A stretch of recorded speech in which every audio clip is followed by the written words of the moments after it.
Haleluya, puji Tuhan Bapak Ibu Saudara yang dikasihi oleh Tuhan. Kita boleh kembali untuk bersekutu menikmati hadirat Tuhan di malam hari ini.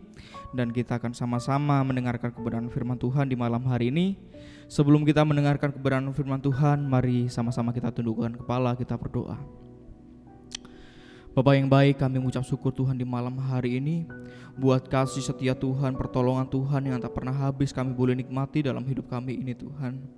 Di malam hari ini Tuhan, kembali kami akan belajar akan kebenaran firman Bapa, karena kami tahu bahwa firman-Mu lah yang menjadi kekuatan kami, firman-Mu lah yang menjadi penolong kami dalam kami boleh menjalani hari-hari yang semakin sulit ini Bapa.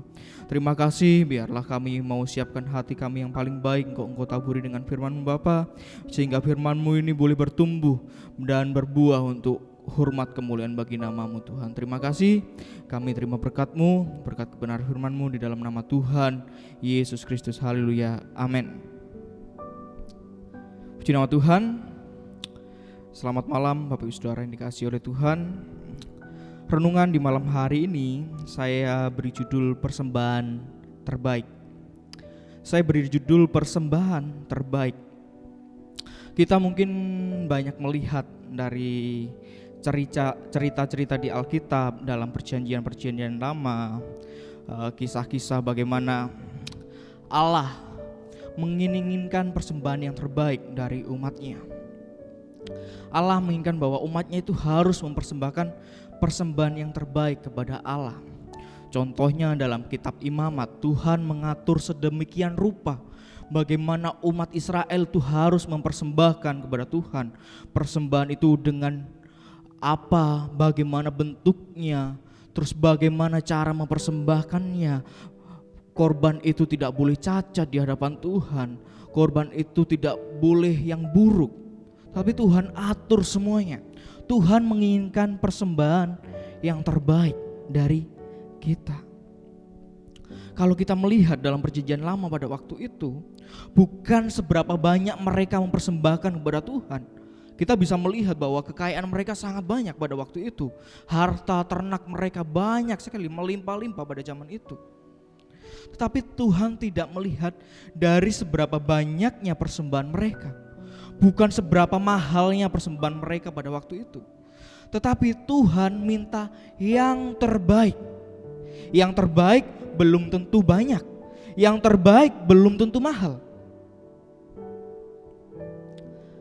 Allah tidak mau umatnya memberi persembahan dengan sembarangan. Maka dari itu Allah mengatur dengan sangat-sangat detail pada waktu itu. Kalau Bapak Ibu Saudara bisa baca di dalam kitab Imamat, bagaimana detailnya Allah mengatur persembahan umatnya. Karena apa? Biar umatnya tidak sembarangan dalam memberikan persembahan.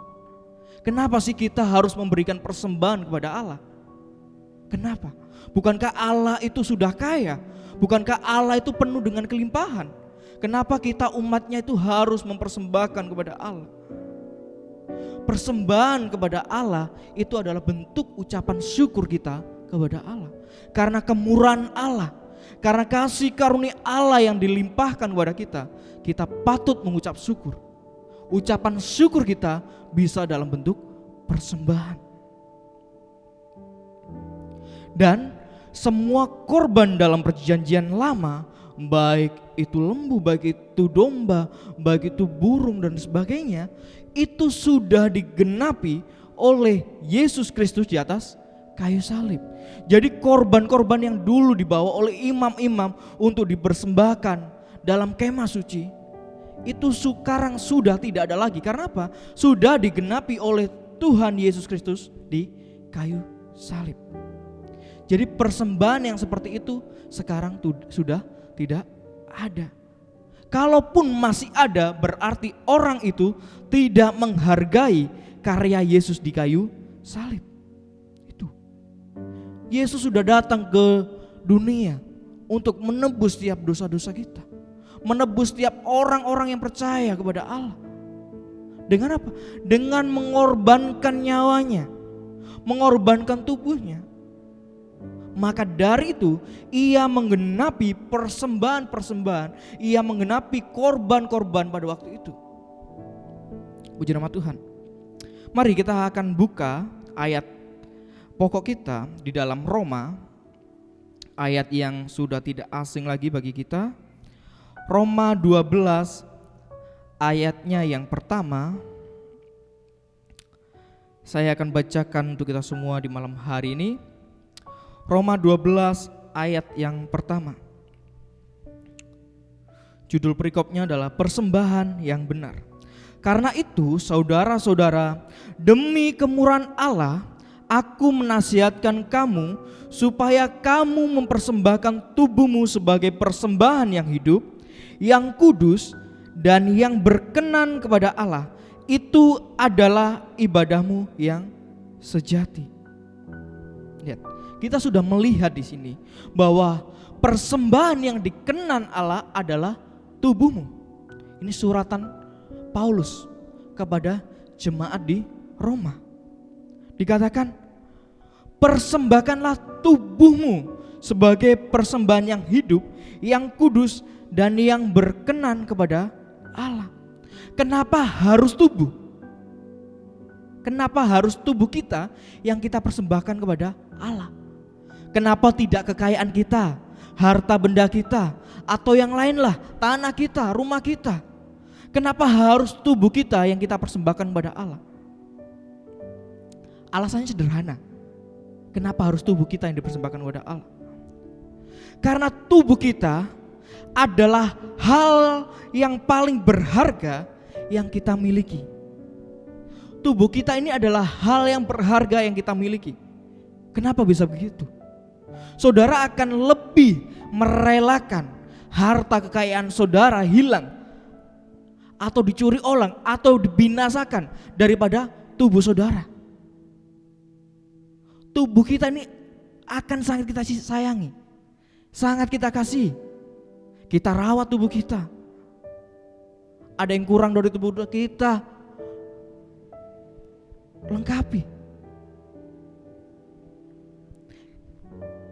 Ini kenapa Tuhan minta tubuh kita. Karena tubuh kita adalah suatu hal yang berharga bagi kita. Maka dari itu Tuhan inginkan yang terbaik dari kita. Allah meminta tubuh kita untuk dipersembahkan kepada Tuhan. Ini yang pertama, Allah meminta tubuh kita untuk dipersembahkan kepada Tuhan. Dan yang kedua, tubuh yang bagaimana dulu yang dipersembahkan kepada Tuhan? Ini menjadi pertanyaan. Oke, tubuh kita persembahkan kepada Tuhan, tetapi tidak berhenti di situ saja. Tetapi tubuh yang bagaimana dulu yang mau dipersembahkan kepada Tuhan? Lihat ayat berikutnya tadi. Persembahkanlah tubuhmu sebagai persembahan yang hidup, yang kudus, yang berkenan kepada Allah. Jadi tubuh yang kudus yang kita persembahkan kepada Allah. Saya katakan di awal tadi, Tuhan ingin persembahan yang terbaik. Kalau kita lihat di sini, tubuh kita menjadi persembahan yang terbaik. Tetapi tidak berhenti di situ saja, tetapi tubuh yang kudus itu yang menjadi persembahan yang terbaik. Tubuh yang kudus. Tubuh di sini bukan tubuh yang lama kita, yang kita belum mengenal Yesus, yang kita belum ditebus oleh darah Yesus. Tetapi tubuh yang dimaksud di sini adalah tubuh setelah kita lunas dibayar oleh Tuhan. Tubuh yang telah diselamatkan.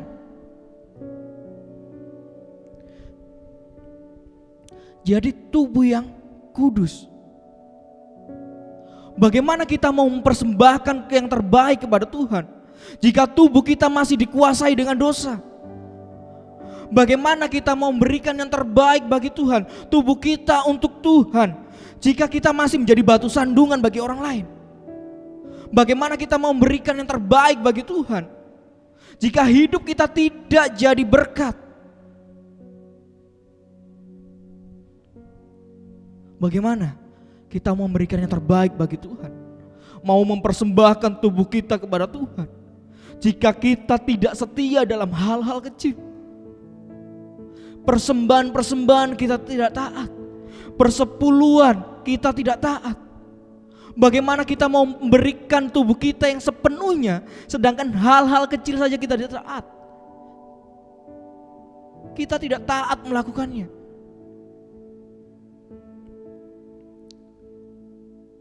Kita tidak akan pernah mempersembahkan persembahan yang terbaik kepada Tuhan jika kita masih hitung-hitungan sama Tuhan.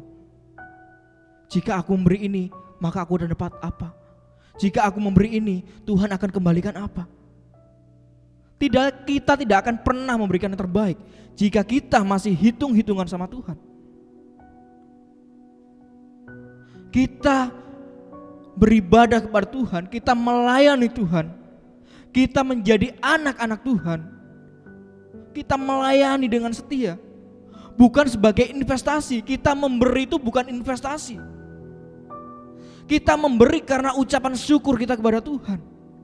Salah Bapak Ibu Saudara kalau ke gereja memberi persembahan, memberi sepuluhan, mau investasi sama Tuhan.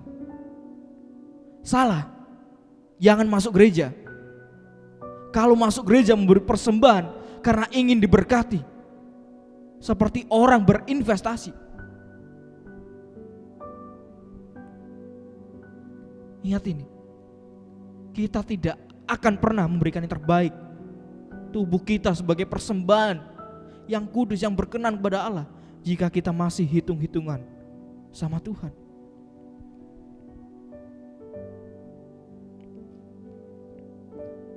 Dan ingat ini, orang yang memberi persembahan identik dengan kerugian.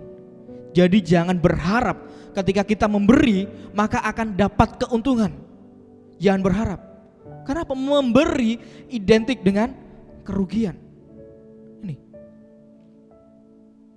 Mari kita renungkan bersama di malam hari ini, bagaimana kita memberikan yang terbaik kepada Tuhan. Persembahan kita, tubuh kita ini sebagai persembahan yang kudus, yang hidup kepada Allah. Tuhan mau itu semua. Jangan asal-asalan kita memberikan kepada Tuhan. Tubuh kita ini yang berharga di mata Tuhan. Bentuk pelayanan kita, ucapan syukur kita kepada Tuhan, kita jadi berkat. Nama Allah yang kita bawa dalam hidup kita. Puji nama Tuhan. Biarlah renungan firman Tuhan tidak saya panjangkan di malam hari ini. Biarlah bisa menjadi perenungan kita bersama di malam hari ini. Bagaimana hidup kita ini layak di hadapan Tuhan, menjadi persembahan yang kudus, yang berkenan kepada Allah. Dikatakan tadi ayat berikutnya, itu adalah ibadahmu yang sejati. Hidup kita ini adalah ibadah kita yang sejati kepada Tuhan. Puji nama Tuhan. Mari kita akan akhiri renungan firman Tuhan di malam hari ini. Mari sama-sama kita tundukkan kepala, kita berdoa. Terima kasih Tuhan, di malam hari ini Engkau sudah ingatkan kembali kepada kami bahwa kami ini boleh menjadi persembahan yang terbaik bagi-Mu Tuhan. Layakkan setiap kehidupan kami Tuhan. Ampuni setiap pelanggaran dosa kami Tuhan yang tidak berkenan di hadapan-Mu Tuhan. Biarlah hidup kami ini boleh terus memuliakan nama-Mu Tuhan. Kami bawa Engkau Tuhan dalam hidup kami sehari-hari Tuhan. Biarlah hidup kami ini boleh menjadi berkat dimanapun kami berada Tuhan. Terima kasih Tuhan, terima kasih Yesus. Di malam hari ini Tuhan, kami mau berdoa buat bangsa dan negara kami Tuhan. Biarlah Tuhan tolong bangsa dan negara kami ini Tuhan. Kami percaya pemulihan terjadi atas bangsa dan negara kami ini Tuhan. Kami berdoa buat pemerintahan yang ada, Bapak Presiden yang ada, Wakil yang ada, bahkan jajaran para menteri yang ada. Kami serahkan semua ke dalam tangan-Mu. Biarlah kesehatan, kekuatan boleh menjadi bagian daripada mereka. Hikmat, kebijaksanaan boleh ada dalam hidup mereka. Terima kasih Tuhan. Kami juga berdoa buat jemaat Tuhan yang ada di GBDI Efrata di tempat ini Tuhan. Engkau memberkati mereka, setiap usaha pekerjaan mata pencarian Tuhan yang tolong, Tuhan yang campur tangan, Tuhan yang memberkati mereka. Bahkan kesehatan, kekuatan boleh menjadi bagian daripada mereka Tuhan. Pergumulan mereka Tuhan yang tolong. Mungkin kami juga berdoa saat ini bagi mereka yang sakit Tuhan sembuhkan, yang lemah Tuhan kuatkan, yang sedih beri penghiburan kepada mereka Bapa. Terima kasih buat malam hari ini persekutuan yang singkat, kami boleh merenungkan sedikit kebenaran firman Bapa, biarlah itu boleh menjadi kekuatan bagi kami Tuhan. Dalam kami boleh menjalani hari-hari yang semakin jahat ini, kami boleh tetap setia mengiring Engkau Tuhan. Terima kasih. Kami akhiri renungan harian di malam hari ini di dalam nama Tuhan Yesus Kristus. Haleluya. Amin.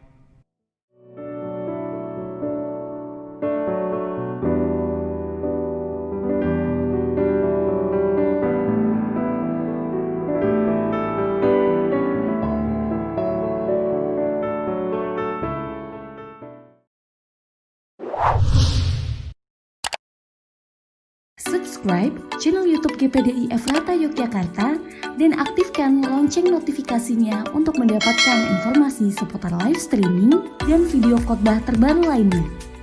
Tombol subscribe berada di kanan atas channel kami dan jangan lupa klik tombol loncengnya. Tuhan Yesus memberkati.